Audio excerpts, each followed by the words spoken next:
First, we connect the antenna to the bridge. Then pry open the box of the bridge.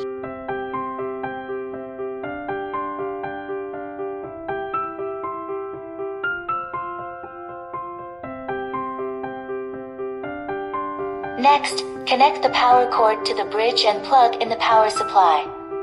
The remaining 2 bridges are also plugged in and kept powered on.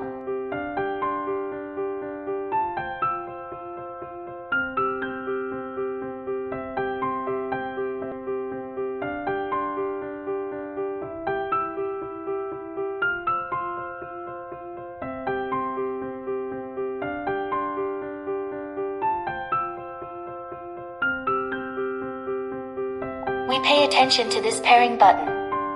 We need to hold the pairing button at the same time until all the lights are on.